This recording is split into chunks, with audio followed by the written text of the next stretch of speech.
de Julien Bétail, qui a consacré toute une thèse sur les conditions d'effectivité en droit public, mais qui se base principalement sur les droits de l'urbanisme et de l'habitat, nous avons à sa suite imaginé les conditions d'effectivité, mais en droit constitutionnel. Et nous avons retenu deux groupes de conditions. Il y a des conditions que nous avons qualifiées de formelles, c'est-à-dire classiques, mais il y a aussi des conditions que nous avons qualifiées de fonctionnelles. Ça signifie ampliatives. S'agissant des conditions formelles, nous avons estimé que la meilleure protection de la Constitution contre la fraude ne peut résulter que, d'abord, de la conception de ces normes, avant d'envisager la sanction de ces normes. Et quand nous parlons de la conception englobe deux réalités. Pour qu'une norme soit respectée, elle doit avoir la qualité d'être respectée, mais elle doit être aussi légitime. C'est ainsi, les normes appelées à protéger la Constitution devraient inclure les valeurs fondamentales de la nation, mais non seulement inclure les valeurs fondamentales, mais elles doivent être légitimes. Donc la conception dont nous faisons allusion ici, c'est dans le cadre de la qualité de ces normes, mais aussi dans leur appropriation par les peuples que nous avons qualifiées de légitimité. Mais les conditions formelles sont nécessaires, mais ne sont pas suffisantes, puisque que ce soit la conception ou la sanction des normes, et ici nous rappelons que la sanction ne conditionne pas la validité d'une norme juridique. La norme juridique, elle est juridique même si elle n'est pas sanctionnée, puisque la sanction constitue aussi une norme juridique.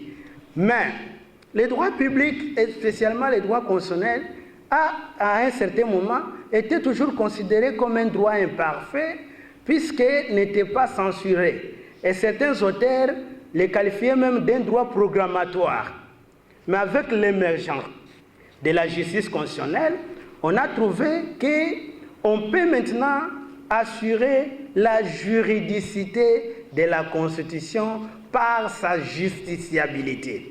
Donc, le contrôle de la constitutionnalité est venu donner un mystère au droit constitutionnel, puisque à travers ces contrôles, comme nous pouvons l'hériter de Louis Favoret, la loi qui était l'expression de la volonté générale a été désacralisée.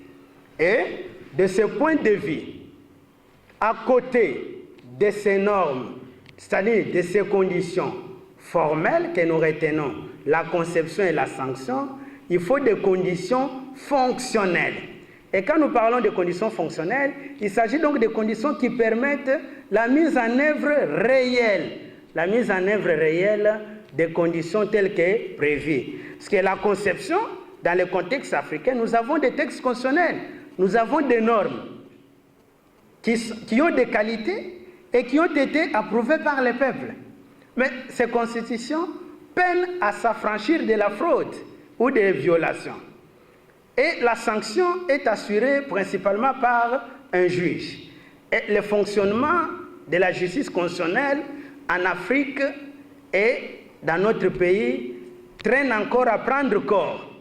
C'est ainsi qu'il va falloir envisager d'autres conditions.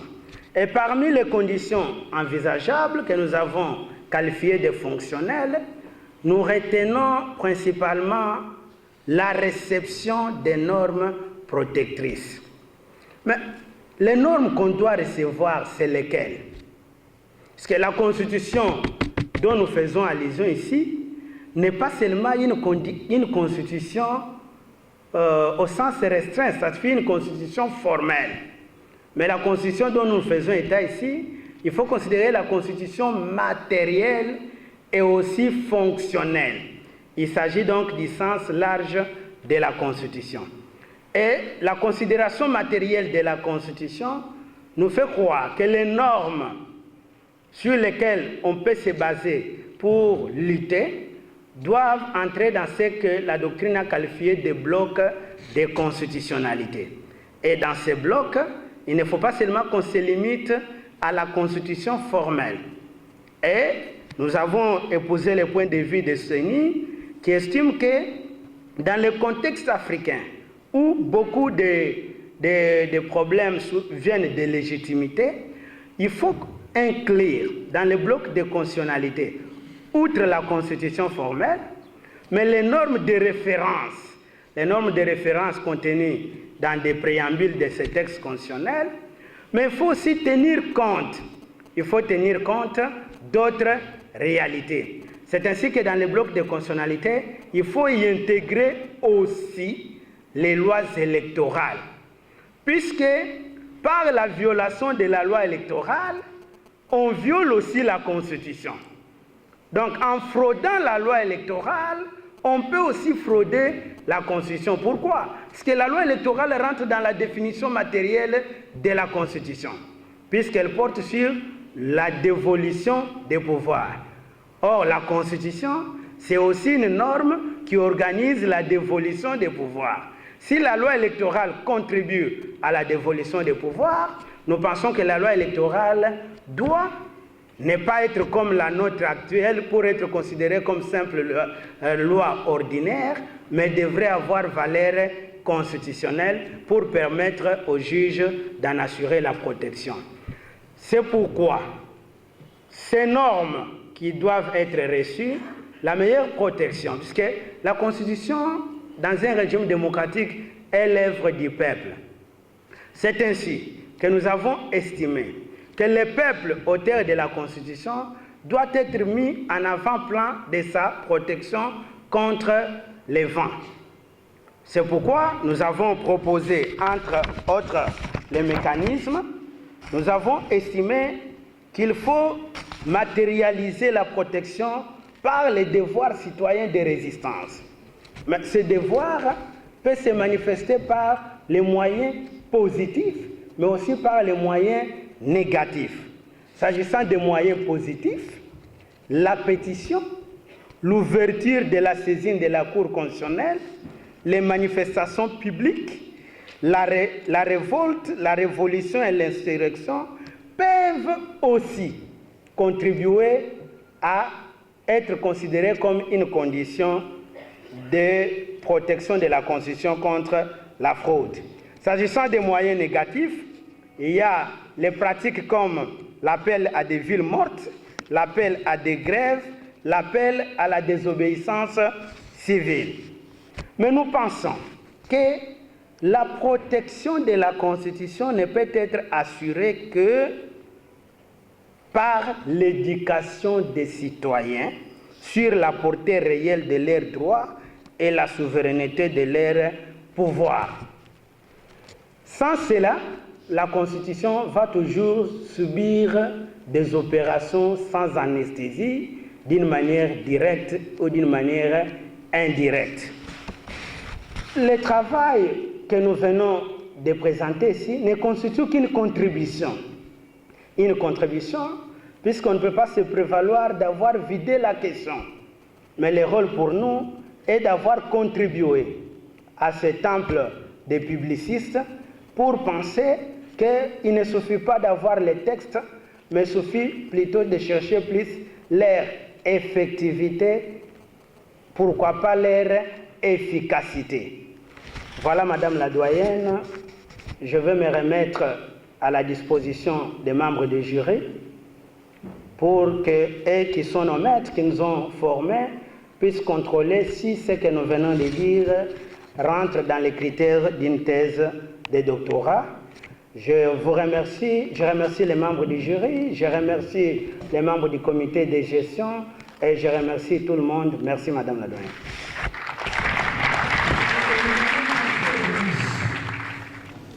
Merci beaucoup, Madame la doyenne, pour l'opportunité que vous m'accordez, celle de me mettre en face en premier face de notre récipiendaire.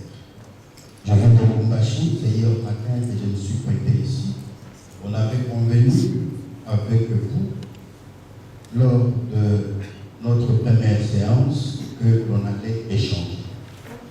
Vous m'avez fait promesse que vous viendrez à Lubumbashi pour que l'on puisse approfondir la question, dont la pertinence avait déjà captivé ma conscience scientifique.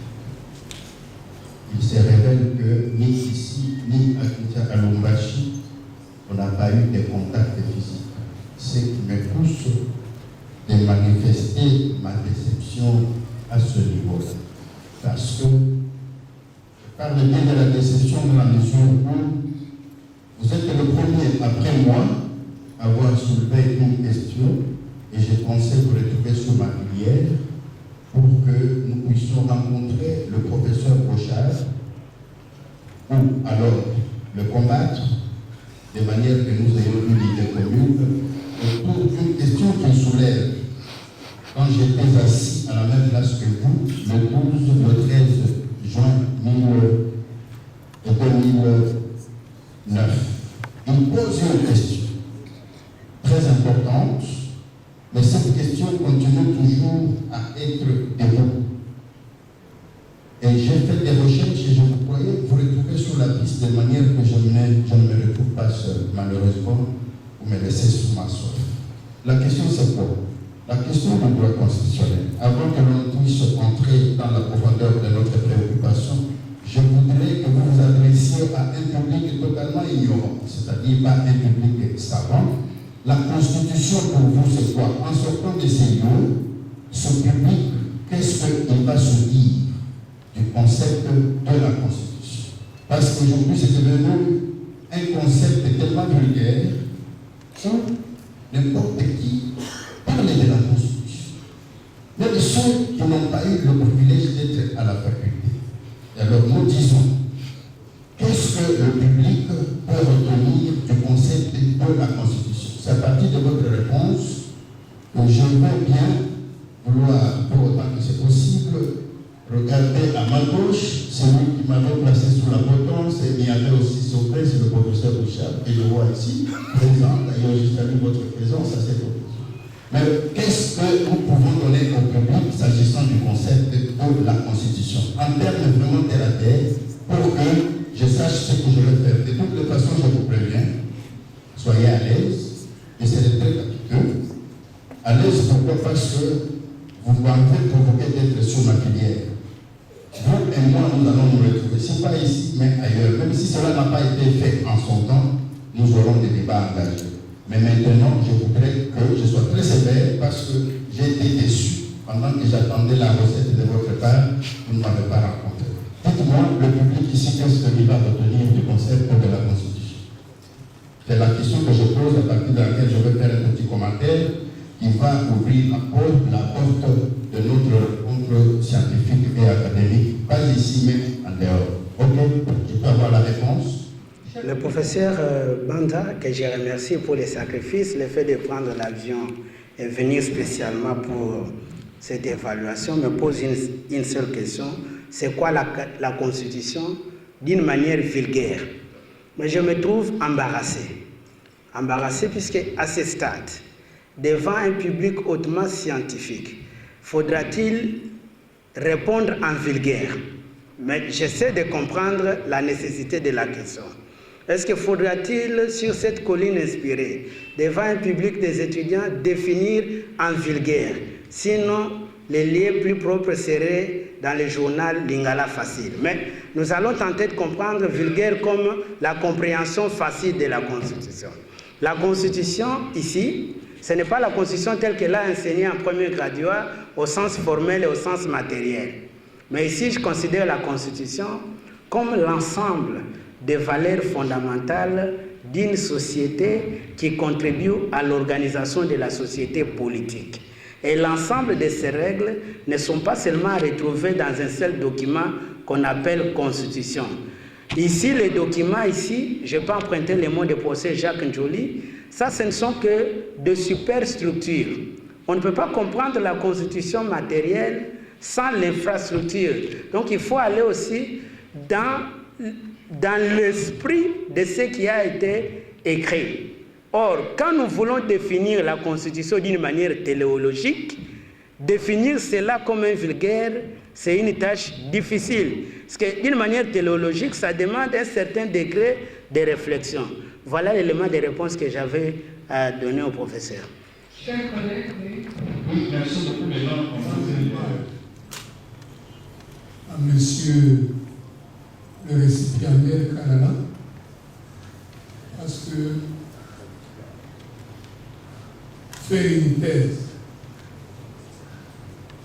la présenter, la défendre devant un public comme celui-ci, c'est une résultante de beaucoup d'efforts, de beaucoup de sacrifices qui méritent d'être salués. Ensuite, je voudrais dire que le résultat me paraît plutôt convaincant, en ce sens que la thèse, ce n'est pas l'administration de la vérité. La thèse, c'est un compte rendu d'une démarche à propos d'une question donnée, susciter des interrogations, permettre aux hommes et aux femmes de bonne volonté de disposer des outils supplémentaires pour améliorer nos conditions de vie, pour améliorer notre cadre juridique, pour améliorer notre vie politique. Et pour avoir consacré beaucoup de temps à cet effort et à cette réflexion, je voudrais vous dire que vous devez vous sentir maître de votre sujet. S'il y a une thèse de doctorat, c'est parce que vous avez légitimement la prétention d'avoir étudié la question. Et finalement, sur la question, d'être devenu le meilleur. Et le maestro. Nous sommes là comme jury, comme jurés, comme juges, mais qui devons nous prononcer en toute équité. Donc, nous vous félicitons. Cela ne supprime pas mes interrogations, et notamment une de mes premières préoccupations, c'est que j'ai des difficultés à géolocaliser votre thèse. Je ne sais pas trop si vous parlez de fraude en République démocratique du Congo, de fraude en Afrique francophone ou de fraude en Afrique tout court. Et dans ce sens, je voudrais, dans la mesure de vos moyens, vous demander un inventaire. Quelles sont ces fraudes que vous avez relevées? Et au regard des moyens que vous essayez de définir dans votre thèse, s'agit-il de fraudes qui peuvent être vaincues? Ça, c'est ma première préoccupation. Ma deuxième préoccupation, c'est que vous insistez beaucoup sur la notion d'effectivité.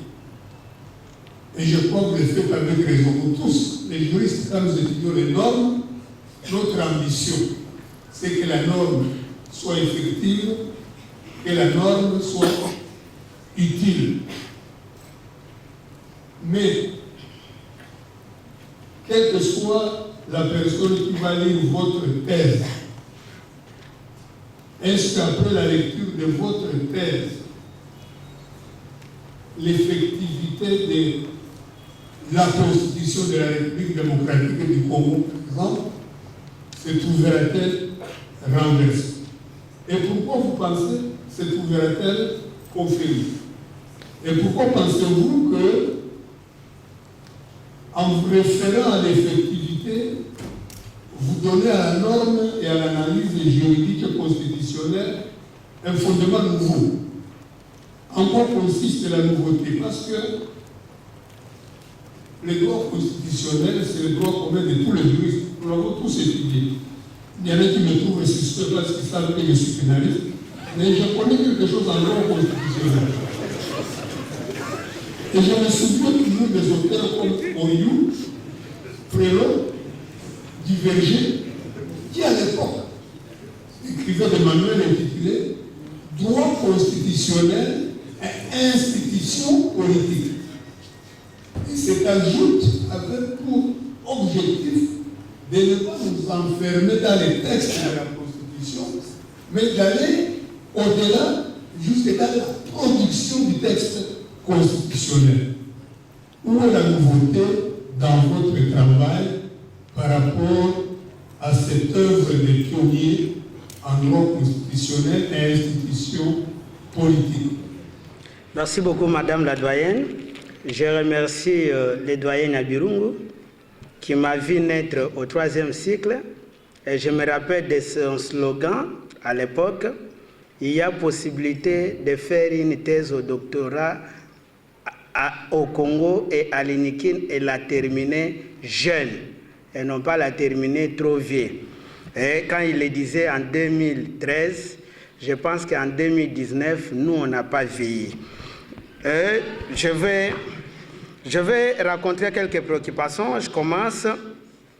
Le professeur m'a posé la question, d'où je tire la question que l'idée que la Constitution doit bénéficier des droits, puisque on connaît naturellement que les droits appartiennent aux personnes, physiques ou morales. Je dois rappeler qu'il ne s'agit pas de ma création. Déjà en 1999, je n'étais pas encore ici à l'université. Le professeur Évariste Bochave écrit « Les droits de la Constitution en Afrique subsaharienne » déjà en 1999. Donc, on ne peut pas parler du contenu sans parler du contenant. La Constitution, en tant qu'instrument qui contient les droits, donc la question est des droits subjectifs et des droits objectifs. Ce qui est à l'intérieur de la Constitution sont des droits en minuscule et au pluriel, ce sont les droits subjectifs. Mais la Constitution, en tant que cet instrument, on ne peut pas vouloir protéger cette salle de promotion et laisser la toiture suinter.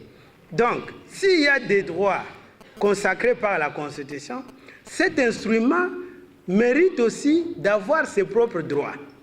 Et l'auteur que je viens d'évoquer en retient deux: le droit d'être connu et le droit d'être respecté de ses destinataires. Donc la thèse ici rentre dans cette logique.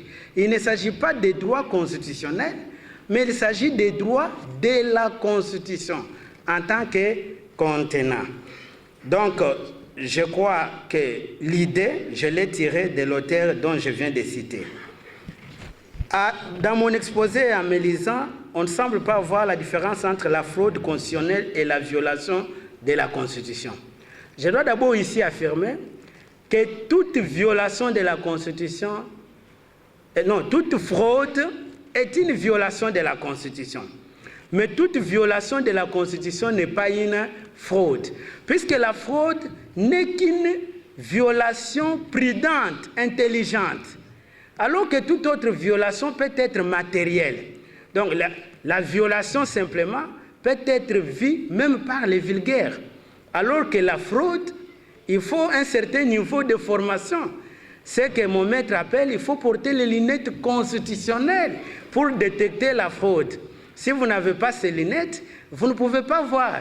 Puisqu'un fraudeur respecte la forme, mais aboutit à un résultat différent. Pour connaître qu'il a abouti à un résultat différent, il faut donc être un initié. En bref, si toute fraude est une violation, toute violation n'est pas une fraude. Donc la fraude est incluse dans la violation de la Constitution. Il y a une autre question. Quelle est la place de la souveraineté du peuple avec les printemps actuels? Cela me rappelle la question de certains auteurs.